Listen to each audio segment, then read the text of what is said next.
President Trump hit a favorite topic at a rally in Pennsylvania last night, again touting his vision for a Space Force.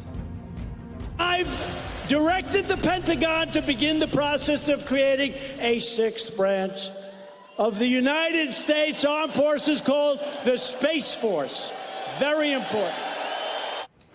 Okay, but those directions to the Pentagon, here's what the White House Press Secretary Sarah Huckabee Sanders said Wednesday after the president said the same thing the day before. And we're told that the White House has now twice rejected drafts because the Defense Department doesn't want a Space Force. It'd rather create a Space Command under the existing military structure. In view of this, how is the president going to force the creation of a Space Force? We're continuing to work with the Department of Defense to figure out and determine the best way forward, something that the president feels strongly about, and we're going to work with our team there and figure out the best solution. Continuing to work with the Department of Defense, not exactly the immediate direction the president seems to imply, and he can't just unilaterally order the Defense Department to create a new military service. Congress would have to be involved in that. But a new draft report reveals that the Pentagon is preparing for the new Space Force, preparing 3 of the 4 components that are actually needed. First and foremost, it creates a new combatant command. That's the command structure that actually carries out the mission in an area of assigned responsibility. It's either a geographic location, say the U.S. Africa Command in a geographical functional area, or special operations for SOCOM.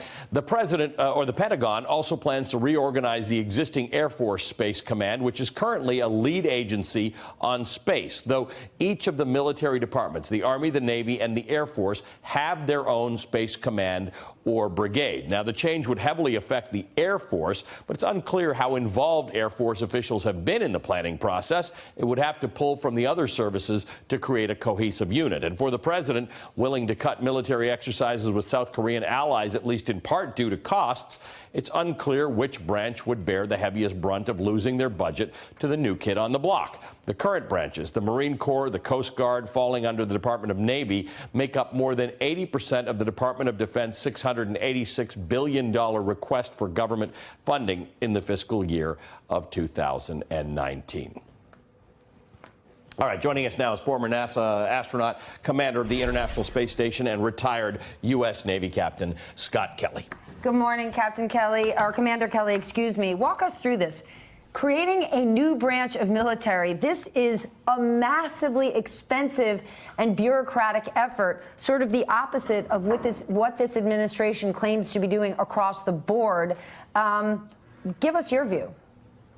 Well, it certainly sounds that way, Stephanie. I think, anytime you add more bureaucracy to an already large bureaucracy, it's going to cost a lot of money. I think, the capability we're talking about is something that probably already exists in the U.S. military, in the Air Force, the Navy, the other armed services.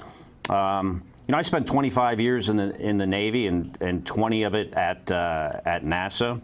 And this is not something that we ever really heard was a serious consideration over all that time. So it's kind of hard to understand at this point. The former Secretary of the Air Force said that the president is confusing a service branch and a combatant command. What's the difference here, and what would the aim be? If you subscribe to the president's notion that we should have a Space Force, what is that Space Force meant to be doing? Well, that's the number one question. I mean, are we talking about like new offensive capability in space? Are we talking about space-based weapons? Some of these things are restricted by international treaties that the United States has been a party to since the 1960s. So, it's not clear to me what the purpose is of this new branch of the military, which is going to be incredibly expensive. And my big concern here is that, space has been a place for us to work in a peaceful manner. Mm-hmm. And, changing that with not any clear reason at this point is, like I said, it's kind of hard to understand. Kind of like the Olympics, right? I mean, space is like the International Space Station is one of those places where you're up there with people, astronauts from all over the world. It's the one place where we actually codepend and we get things done. We actually probably want Earth to feel a little more like space. You know, absolutely. It's an environment where former enemies, and actually even people that you could currently argue are enemies, can work together in a peaceful way. You know, where do you think this is coming from? Usually when the president has a legislative agenda, you can travel it back to a portion of his base or his administration as something he ran on. This one, who do you think is what's the motivation behind it? I think back to the military exercises that the president wants to cancel taking place in Asia because he claims it costs too much. This would cost way more. Who wants to do it? You know, I don't really want to speculate too much on the president's motivations, but, you know, I would like to point out that, you know, this Space Force is talking about some, you know, future potentially, you know, almost scientific war that we may have to be a party of. How about deal with the war we're currently in, the cyber war that is, you know, calling... you know, trying to affect our democracy, the thing that is most important to the United States, which is free and fair elections. We're currently in a war right now. Why don't we worry? We should worry about that one and, you know, worry about war in space later. I'm sure Commander Scott's told you this, but every time we talk, he reminds me that if everybody actually hung out in space, went up on a space shuttle, orbited space, went to the International Space Center, the station, the looking back on Earth changes your entire view of fighting over resources, fighting over things. It sort of does give you, just gives you a better perspective, I guess, by definition, right, Scott? Absolutely, an orbital perspective. It makes, you know, when you look at Earth from space, makes it seem like we are all part of this one planet. We're in this together, and we need to work together to solve our common problems.